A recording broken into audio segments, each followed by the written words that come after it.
banks care about. They don't want you to pay back the loan because they'd have then just the problem of finding somebody else to lend it to. They don't want you to pay back your loan. They want you to pay the interest on the loan and keep those loans going forever. And finally, when people have trouble making those interest payments, and it looks like the bank is going to have to write it off of its books, what happens? They go to Congress.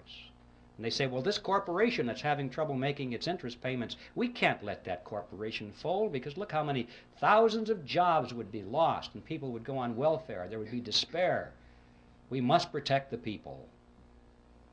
Or if it's a third world country that can't make its interest payments anymore, they say, well, we can't allow that to happen. We must make those payments for them in some way or another. Because if that venerable bank had to write that huge loan off of its books, it would technically be bankrupt. And if it were bankrupt, it might have to close its doors. If that bank were to fall, it's such a huge bank, it'd be like a domino, and it might knock the other banks down too. And we could have a major economic crisis on our hands, and look how the people would suffer. And so Congress dutifully always responds. Remember, Congress is the partner in this scam. Always rushes in and says, yes, we can't allow those bad things to happen to the people. And so they vote the money to guarantee the loans or make outright payments in some very creative fashions so that the interest can continue flowing to the banks. Some of the more memorable games you may have missed over the recent years: Penn Central Railroad was bailed out in 1970, Lockheed Corporation that same year, Commonwealth Bank of Detroit in 1972, New York City in 1975, Chrysler in 1978, First Pennsylvania Bank in 1980, Continental Illinois, the largest of the banks so far, in 1982, and of course we know how many third world countries out there have had their debts funded. The money comes from the IMF World Bank so they can continue making their payments. And the IMF World Bank gets their money from the Federal Reserve System, and the Federal Reserve System gets it from us in the form of that mandrake mechanism and the hidden tax called inflation, or direct taxes in some cases. The Federal Reserve System gets an A on its report card on all three of its true objectives. My final topic is a short one, and it has to do with usury. An interesting concept. Usury used to be defined in ancient times as interest on a loan, period. Any interest on any loan was usury. Well, it's been redefined in modern times as excessive interest on a loan in view of the fact that when people earn their money and they save it, they sacrifice the use of it, and then they loan it to somebody else for their venture. They're entitled to some reasonable return on that sacrifice. Some interest return it seems fair and logical to most people. So the question today is excessive interest. What is that? It was Thomas Edison who said, "People who will not turn a shovelful of dirt on the project, nor contribute a pound of materials, will collect more money than will the people who will supply all the materials and do all the work." When I read that, I wondered if that was true. I took my calculator and I ran the numbers. You might try this sometime. If you assume a $100,000 home to be built, and the $30,000 is to go for the land and the architect's fees and the building permits, that kind of thing, $70,000 to go for the actual construction of the house, the materials and the labor. You assume further that the buyer goes to the bank, puts 20% down, takes out a 10% loan for 30 years.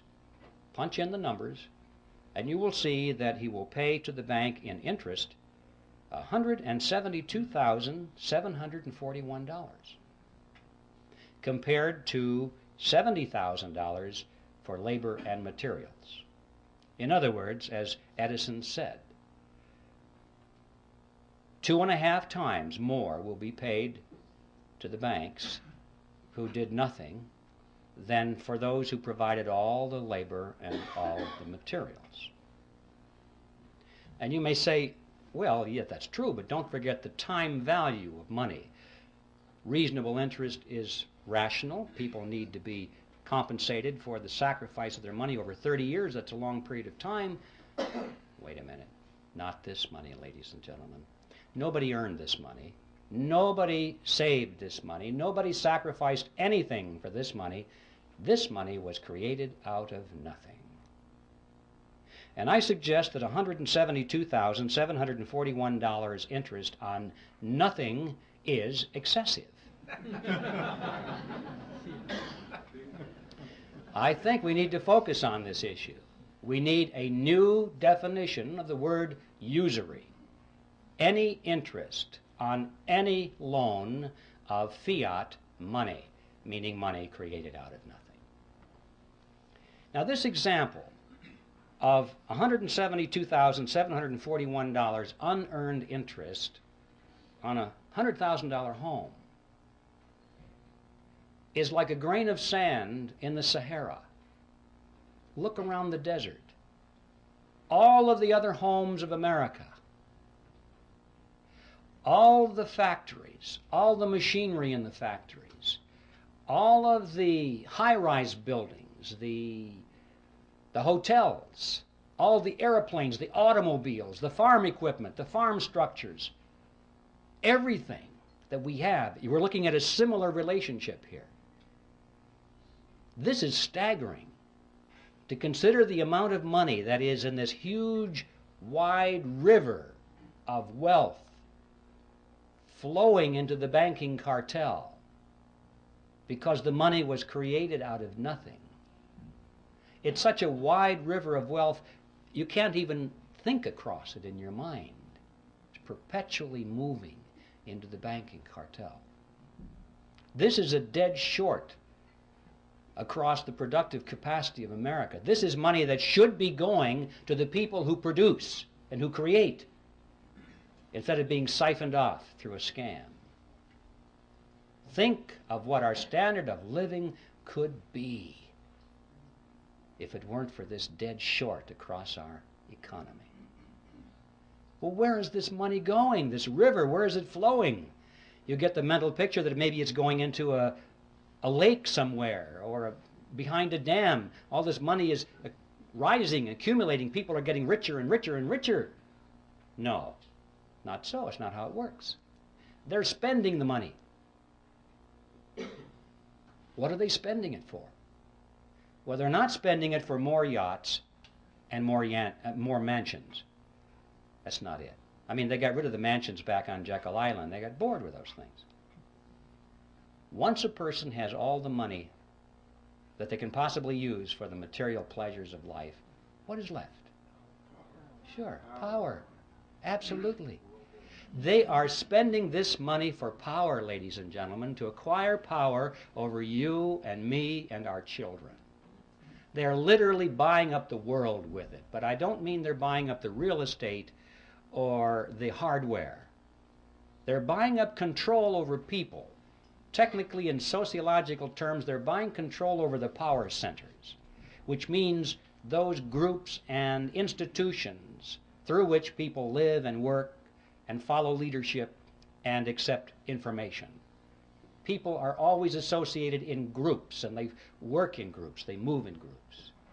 And these groups have heads of them, leaders.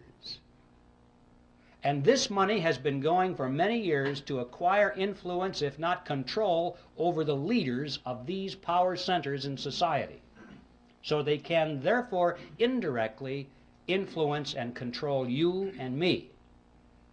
Specifically, that means they have been spending this river of wealth very freely to buy control over politicians, political parties, television networks, cable networks, newspapers, magazines, publishers, wire services, motion picture studios, universities, labor unions, church organizations, trade associations, labor unions, tax-exempt foundations, multinational corporations, Boy Scouts, Girl Scouts, you name it.